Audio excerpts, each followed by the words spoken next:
E aí, turma do Cangaço em Foco, chegando aqui para mais um Tira Dúvidas, né?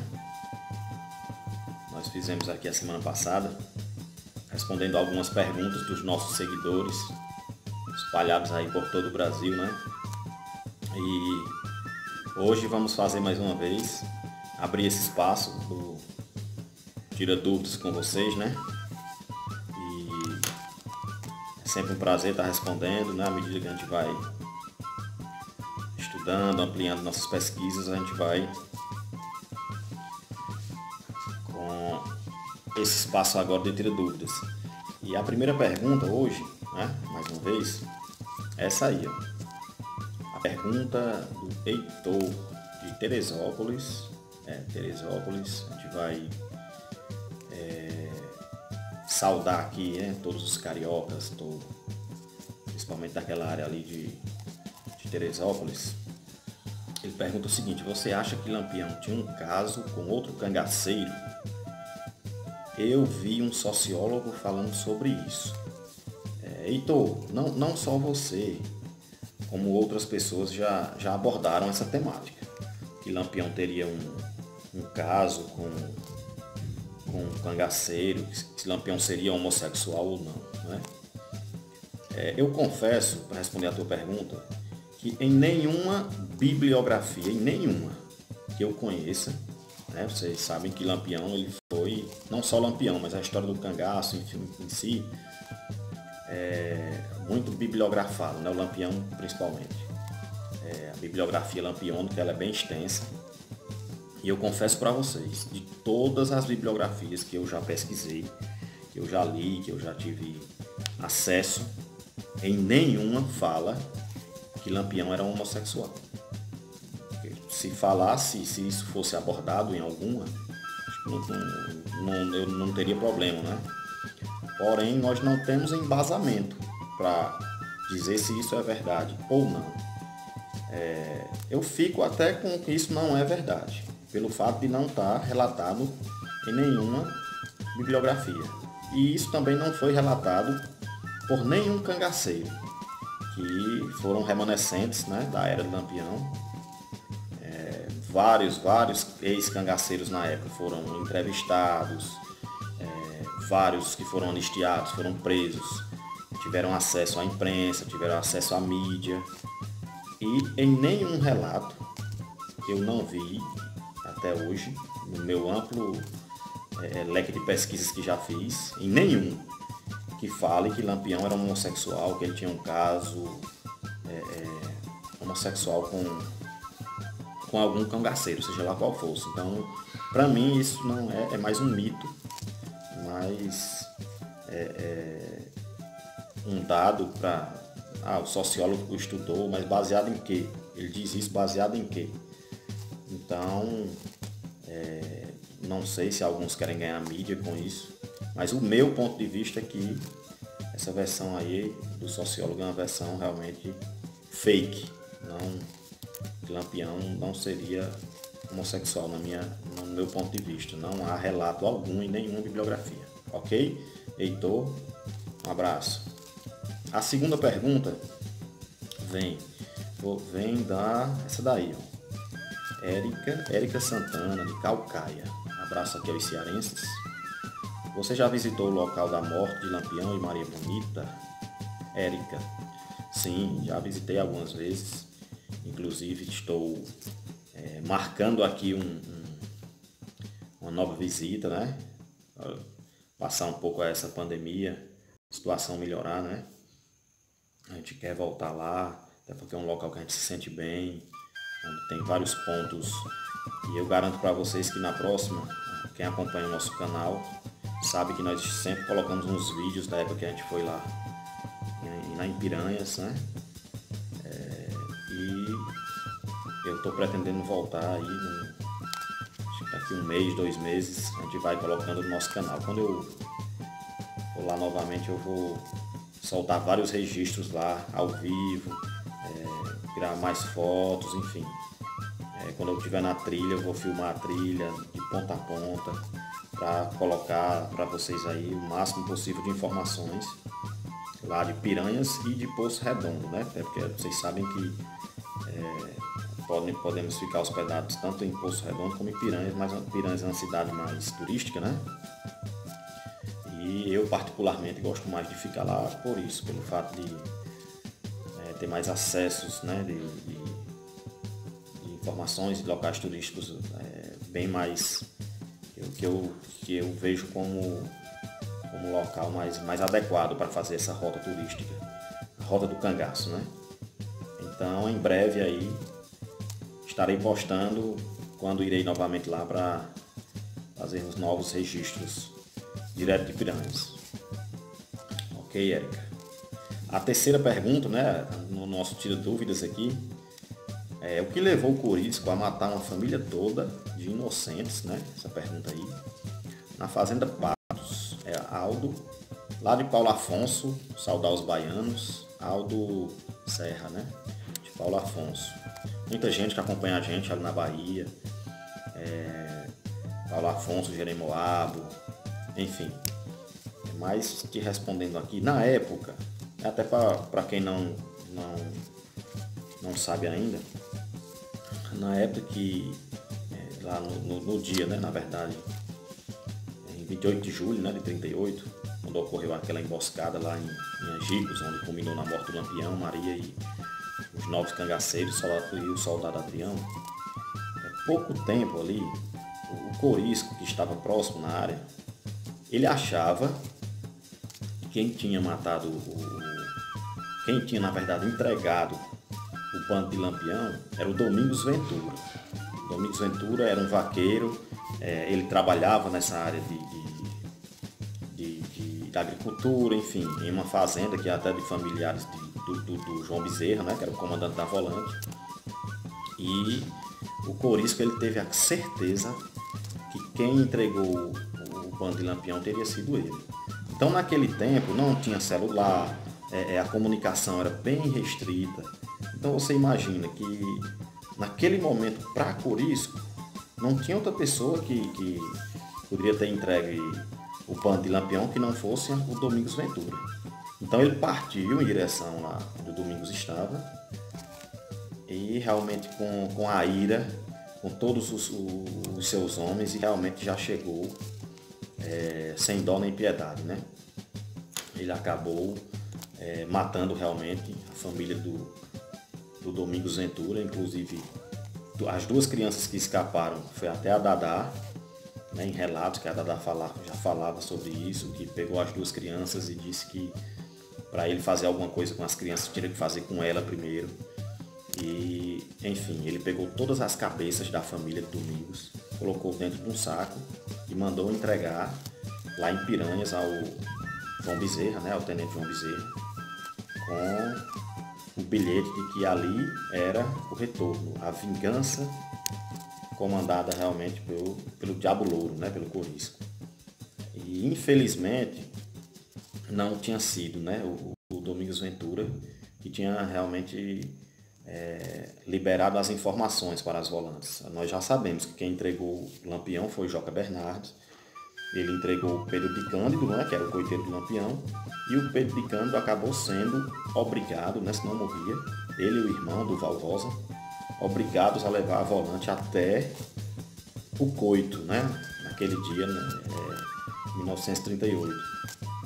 Então, infelizmente, esse é um fato muito triste, envolve o Corisco, né, porém, para o Corisco, ele tinha certeza que tinha sido Domingos Ventura, mas realmente não foi. E acabou a família toda pagando inocentemente, né? Essa foi a do Aldo Serra, né? Saudar mais uma vez aí todos os baianos. A outra vem do Elcio de Brejo Santo. Essa pergunta aí. Elcio de Brejo Santo. Ele pergunta o seguinte: Antônio Silvino e Lampião eram os principais acoitados por Coronel Santana na Serra do Mato? A Serra do Mato envolve aqui várias cidades aqui no interior no Cariri cearense. Brejo Santo, Missão Velha, Porteiras, enfim, mais ou menos isso, né? Aquela área ali. E tinham naquela época alguns coiteiros ali, que eram Antônio da Pissarra, e alguns coronéis que na época se destacavam. Entre eles o Coronel Santana, né? O Coronel Santana, na época, ele recebeu por muitas vezes o Antônio Silvino, que era o antecessor a Lampião, depois Lampião. Então, como você pergunta, Elcio, e você é daqui também, né, do Brejo Santo, da área lá, se Antônio Silvino e Lampião eram os principais acoitados. Posso dizer que sim, até porque tinha os Marcelinos aqui também no interior do Ceará, que também iam muito lá para a Serra do Mato, lá para a casa do Coronel Santana. Então, o Coronel Santana, ele acoitou por muitas vezes lá o Antônio Silvino e também o Lampião. O Lampião, quando veio para adentrar Juazeiro, ele acabou passando lá na Serra do Mato. Inclusive, ele conheceu o Bom de Veras, a turma dos Marcelinos lá. O Coronel Santana foi quem apresentou o Bom de Veras, mostrou ele para Lampião e disse: esse daqui atira muito bem, atira bom de verdade, é Bom de Veras. E eles acabaram fazendo uns testes lá com o Bom de Veras e realmente ficou constatado que o Bom de Veras atirava muito bem, né? Então, a Serra do Mato, ela faz parte realmente dos fatos relacionados ao cangaço aqui no Cariri Cearense, ok? Vamos para a quinta pergunta aqui agora, que é da Hélio Lopes de Carpina, né? Saudar os pernambucanos. A pergunta é essa aí: como foi o fim do cangaceiro Candinheiro? Eu gostava muito dos seus relatos sobre o cangaço. Hélio, realmente Candinheiro, né, tem uma história muito... Muita gente até gosta de fato mesmo como era o jeito do Candinheiro, né? Até o jeito dele dar entrevista, né? Tem muitos depoimentos dele pós-cangaço. O Candinheiro, ele veio a falecer, né? Vítima de um AVC, em 24 de julho de 2013. Ele já faleceu com 97 anos, né? Em Arco Verde, e foi sepultado em Buíque, né? Que era a sua cidade. Então, o Candinheiro, ele realmente... Ele entrou no cangaço um ano antes de Lampião morrer, né? Em 37 ele entrou e acabou sendo vitimado em 2013, vítima de um AVC, né? Esse foi o fim do Candinheiro. Outra que vem do Júnior, de Juazeiro do Norte. Ele pergunta isso aí. O padre Cícero acoitou Lampião em Juazeiro do Norte? Nós já comentamos várias vezes sobre isso e as pessoas sempre perguntam. Sempre não tem como fugir quando falamos do cangaço, principalmente aqui no Ceará, não tem como fugir do padre Cícero, né? Então nós já comentamos bastante sobre isso, que padre Cícero na época, ele tinha que receber, ele era um líder em Juazeiro, né? Ele teve que receber Lampião aqui porque na época Floro Bartolomeu, que era quem ia de fato receber o padre Lampião e o bando, foi vítima de uma angina, acabou falecendo, exatamente quando o Lampião chegou aqui. Então, o padre Cícero, ele foi obrigado a receber o bando, ele não jamais ele mandaria Lampião voltar com o bando se Juazeiro estava prestes a ser invadida pela coluna Prestes. Então, não é que o padre Cícero foi coiteiro, ele foi um líder que acabou intermediando para a proteção do território juazeirense na época. Até o presidente da República na época, a polícia na época ficou ao lado de Lampião, dos 50 homens que Lampião trouxe para cá. Então, eles uniram-se todos para o combate a Carlos Prestes. Carlos Prestes não entrou em Juazeiro e Lampião retornou com aquela patente de capitão, né? Essa é a resposta para o Júnior de Juazeiro do Norte, daqui, né? Juazeiro do Norte, aqui próximo. A sétima pergunta do nosso Tira Dúvidas aqui é de Picos. Vamos saudar os piauienses, né? Júlio César, tá? A pergunta: quando volta a visitar a Grota de Angicos? Eu até respondi já agora há pouco que a Grota de Angicos vai fazer parte do nosso itinerário, né? Nossa próxima viagem aí, nossa próxima visita a Piranhas. A gente vai lá novamente na Grota de Angicos. E como eu falei anteriormente, julho. A gente vai voltar e trazer mais registros para vocês, ok? A oitava, ela diz o seguinte: aonde foi enterrado o policial Adriano, né? O único policial que foi morto lá em Angicos. É o Paulo Henrique de Santana do Cariri, saudar os cearenses mais uma vez, né? Santana é aqui próximo. E, como todos sabem, Adrião foi o único soldado que foi executado lá em Angicos, naquele 28 de julho de 38, né? E muitos realmente que não sabem, o Adrião ele foi enterrado em Piranhas. Ele é enterrado lá no cemitério municipal de Piranhas. Quem tiver a oportunidade de ir a Piranhas, se visitar lá o cemitério, vai encontrar o local que Adriano foi, está na verdade enterrado, né, lá, sepultado, né? Aí a Amanda Finto, de Alagoas, ela não falou qual é a cidade, ela pergunta, Lampião era rico? Uma pergunta bem sucinta, né? Lampião era rico?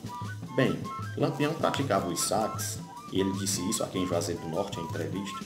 Ele praticava aqueles saques para exatamente comprar armamentos, comprar as vestimentas, alimento, para você ter 40, 50 homens no seu bando. Você tinha que ter, logicamente, um aparato financeiro que pudesse sustentar todo aquele sistema. Então, Lampião, ele realmente tinha muito dinheiro, né? Tinha época que ele estava realmente bem municiado, enfim. Era aí onde ele saía realmente praticando as suas, os saques, enfim, a sua estratégia de na época, de invadir algumas fazendas, enfim, a relação que ele tinha com coronéis, enfim. Tudo isso precisava realmente para ele se movimentar de um aparato financeiro. Então, o Lampião, acho que na época que, logicamente, ia diminuindo esse quantitativo financeiro dele, aí ele teria que realizar já outro saque para abastecer novamente e seguir a vida com o bando naquela época, né? Então, esses chefes de grupos, eles tinham realmente que ter um grande aparato financeiro para poder sustentar o sistema, tá entendendo? Então, eu nem considero assim como rico, mas sim com a quantidade para ir tocando à medida que fossem reabastecendo com novos saques, né? À medida que o tempo ia passando naquela época. A última pergunta vem da Janaína, vamos saudar os pernambucanos, de Recife, né? Os cangaceiros rezavam, eu vi um depoimento deles rezando, e porque praticavam tanta atrocidade, se viviam rezando. Enfim, aquele vídeo do Benjamin Abraão, né? Aquela relíquia do Benjamin Abraão, tem um momento que passa os cangaceiros rezando, né? E realmente eles temiam muito, né? Muitos deles, Lampião era um, temiam realmente a Deus. Eles tinham realmente um respeito, né? Pela religião, pela forma no qual eles até se apresentavam naquele vídeo, né? Rezando e tudo. Mas, assim, era a forma de... Eu acho até que eles rezavam pedindo proteção para a vida que levavam, né? Para a vida que levavam ali na Caatinga. Tudo que realmente eles passavam ali era muito complicado, poderiam morrer a qualquer momento, matar ou morrer a qualquer momento. O Cangaceiro Moreno uma vez falou num relato dele. Então, acho que a proteção era exatamente para não morrerem, né? Acho que o que eles mais pediam ali era, nas suas orações, era isso, proteção naquele meio de vida. Então, Janaína, eles praticavam realmente as atrocidades, não tem, o cangaço realmente era aquilo. Então, a reza em si, para mim, era uma forma de pedir proteção a Deus realmente para, infelizmente, né, passarem realmente daquela vida ali, que infelizmente, né, em Angicos acabaram os principais aí, né, morrendo. Então, pessoal, esse foi mais um Tira Dúvidas. Próxima semana a gente vem com outro, enfim, vão seguindo lá o nosso canal, Instagram, Cangaço em Foco 10, YouTube, Cangaço em Foco, se inscreve, quando colocarmos vídeos aí, comentem, enfim, e compartilhem, ok? Um abraço.